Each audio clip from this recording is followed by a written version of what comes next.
हमारा जिला साबस्ती था।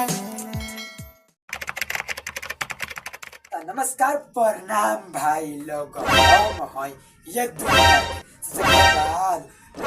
का तो भाई लोग हमारा चैनल के देखे से पहले लाइक शेयर कमेंट आ चैनल के सब्सक्राइब जरूर कर लिया। तरे बरबदवा लगाओ।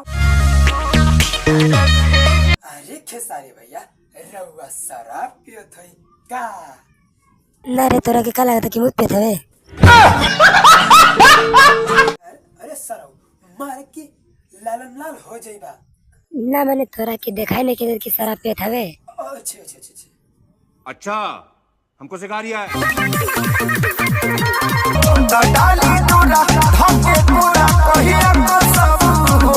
सही है। हाँ अरे भौजी बोल जा, काहे तू हमरा खेसारी भैया के लटका फटका के बेवड़ा बना देल चाहता रू? सही है।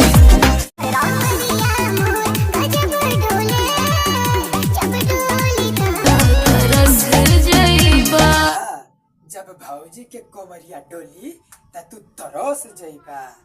खेसारी भैया पकड़ के गद्दे चल जइबा। तेरा बाप यहाँ छोड़कर गया था कि तेरी माँ?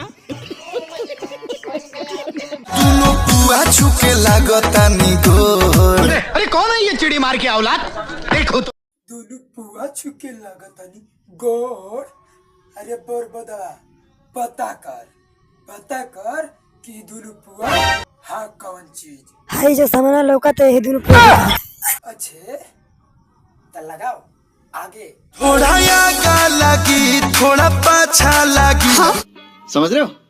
थोड़ा आगे लगी थोड़ा पाछे लगी तो एकर मतलब भैया जी भौजी के गंगा दंगाई। बस भाई लोग ये वीडियो यही ले रहे कि उम्मीद करते हैं कि अगला वीडियो जल्द से जल्द आए। वीडियो अगर अच्छा लगा लोगे तो प्लीज लाइक शेयर कमेंट और चैनल के सब्सक्राइब जरूर कर लिया। कि वो अपना दिल दिमाग किडनी फेफड़ा कहीं पे भी मत लिया, ठीक है?